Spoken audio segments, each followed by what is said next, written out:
Hi! ఈరోజు Sunday special చేపల పులుసు అండి మా ఇంట్లో. ఈ చేపలు మొత్తం కేజీ-పావు ఉంటాయండి. చేప చాలా ఫ్రెష్గా ఉందండి.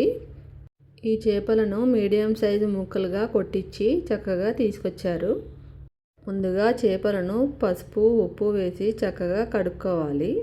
అలా కడుక్కున్న చేపల్లో నేను పసుపు మరియు తగినంత కారము వేసుకోవాలి.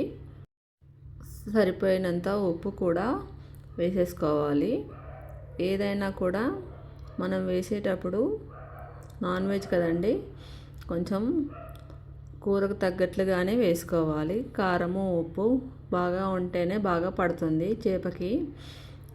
సో ఎక్కువగానే తీసుకున్నాను నేను. అల్లం పేస్ట్ కూడా వేసుకున్నాను. ఇప్పుడు చేపలకు ఉప్పు, కారము, అల్లము, పసుపు చక్కగా పట్టేటట్లు ఇలా మెల్లిగా కలుపుకోవాలి. ఎందుకంటే చేపలు విరుగుతాయి కదా, అందుకని కొంచెం నెమ్మదిగా చూసి కలిపి నేనైతే ఇలా కలుపుకున్నాను. ఇలా కలుపుకొని కొద్దిసేపు ఫ్రిడ్జ్లో పెట్టుకున్నాను. అరగంట ఫ్రిడ్జ్లో పెట్టుకుంటే పసుపు, ఉప్పు, కారము మనం వేసినవన్నీ కూడా ముక్కకు చక్కగా పట్టి ముక్క సాఫ్ట్గా తయారవుతుంది. అందుకని పక్కన పెడతాము. చేప పులుసుకి కావాల్సిన ఇంగ్రీడియంట్స్ మెయిన్గా మెంతులు, చింతపండు, చెక్క, అవసరమైతే మీరు గరం మసాలా వేసుకోండి. అలాగే కొత్తిమీర, కరివేపాకు, ధనియాలు, నేనైతే 3 ఉల్లిగడ్డలు తీసుకున్నానండి. జీలకర్ర, ఇవి మెయిన్గా తీసుకున్నాను. మీ దగ్గర ఉంటే పుదీనా కూడా తీసుకొని పెట్టుకోండి. నేను కారం ఎక్కువ వేసుకున్నాను కాబట్టి లవంగాలు అవన్నీ తీసుకోలేదు, ఓన్లీ చెక్క మాత్రమే తీసుకున్నాను. నేను ఉల్లిగడ్డలను ఈ విధంగా స్టవ్ మీద కాల్చుకున్నానండి. స్టవ్ మీద కాల్చుకుంటే మంచి స్మెల్ వస్తుంది. మళ్ళీ ఉల్లిగడ్డ కూడా చాలా టేస్టీగా ఉంటుంది. ఆయిల్లో వేయించుకుంటే అంత టేస్ట్ అనిపించదు. సో మీరు కూడా ఇలాగే ట్రై చేయండి. 3 ఉల్లిగడ్డలను కూడా ఇలా కాల్చుకున్నాను. అదే కట్టెల పొయ్యి ఉంటే కట్టెల పొయ్యిలో వేసేవాళ్ళము. మనకు కట్టెల పొయ్యి లేదు కాబట్టి గ్యాస్ పైనే ఈ విధంగా చక్కగా కాల్చుకొని ఒక ప్లేట్లో పెట్టుకోవాలి. ఇలా ఉల్లిగడ్డలు తయారయ్యాయి. పొట్టు ఈజీగా వచ్చేస్తుంది. ఇప్పుడు మనకి చూడండి పొట్టు ఎంత ఈజీగా వచ్చిందో. ఇలా వచ్చిన వాటిని మనము మిక్సీలో వేసుకోవాలి. చింతపండు మీరు తినే పులుపుని బట్టి ముందే నానబెట్టి పెట్టుకోవాలి. నేనైతే ఈ క్వాంటిటీలో నానబెట్టి ముందే పెట్టుకున్నాను. ఇప్పుడు స్టవ్ వెలిగించి ఒక ఫ్రై పాన్ పెట్టుకొని దాంట్లో జీలకర్ర, ధనియాలు, మెంతులు వేసేసుకొని దూరగా లో ఫ్లేమ్లో మధ్య మధ్యలో ఇలా కదుపుతూ వేయించుకోవాలి. లేదంటే మాడితే ఇంకా మొత్తం పాడవుద్ది. సో ఇలా దూరగా వేయించుకోవాలి మొత్తానికి. హై ఫ్లేమ్ పెడితే మాడిపోతుంది గ్యారంటీగా. నేనైతే ఇలా వేయించుకున్నాను. ఈ కలర్ వస్తే చాలండి, సరిపోతుంది. ఇప్పుడు మిక్సీలో మనము ఆల్రెడీ వేయించి పెట్టుకున్న ధనియాలు, మెంతులు, జీలకర్ర, కొంచెం చెక్క తీసుకున్నాను కదా నేను, అవన్నీ వేసుకున్నానండి. దీన్ని పేస్ట్ చేసుకున్నాను. ఈ విధంగా పేస్ట్ చేసుకొని పెట్టుకున్నాను. ఇదే పేస్ట్లో నేను ఆల్రెడీ కట్ చేసి పెట్టుకున్న ఉల్లిగడ్డలను ఈ విధంగా ముక్కలుగా కట్ చేసుకొని మిక్సీలో వేసేసుకోండి.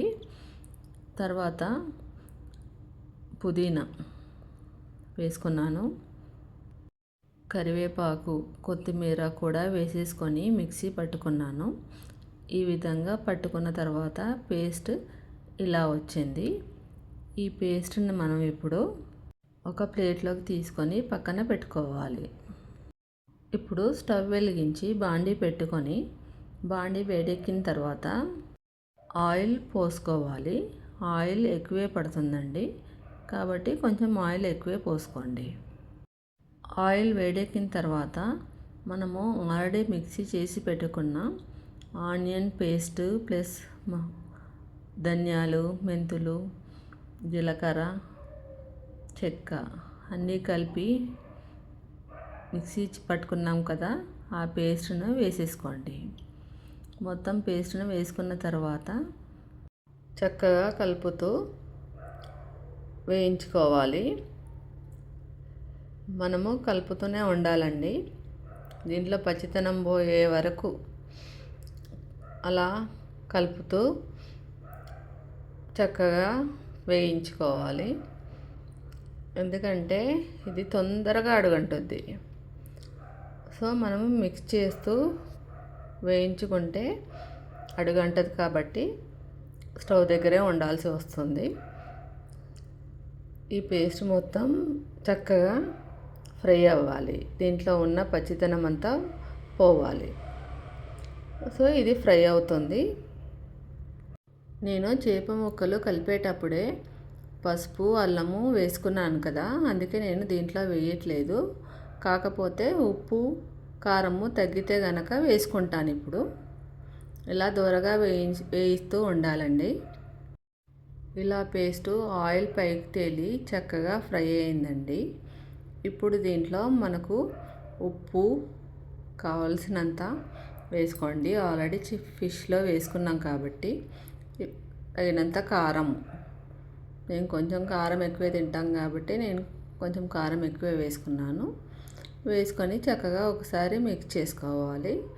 ఒక 5 నిమిషాలు అలా ఫ్రై చేసుకున్న తర్వాత చింతపండు రసము వేసేసుకోవాలండి. చింతపండు రసము వేసేసుకున్న తర్వాత దీంట్లో పులుపు ఎక్కువగానే ఉంటుంది కాబట్టి 2 గ్లాసుల వాటర్ పోసేసుకోండి.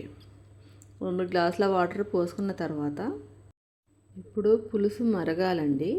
కాబట్టి ఒకసారి మిక్స్ చేసుకొని మూత పెట్టేసుకోండి.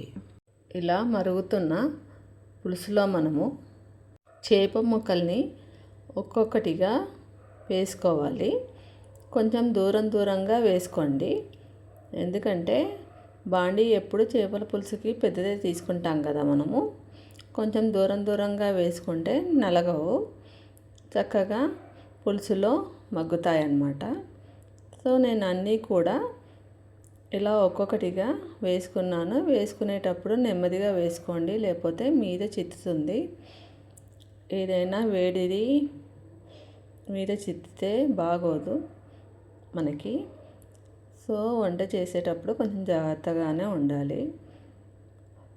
ఈ విధంగా చేపలన్నీ వేసేసుకున్నాను. ఇప్పుడు పులుసును లో ఫ్లేమ్లో పెట్టి మరిగించుకోవాలండి.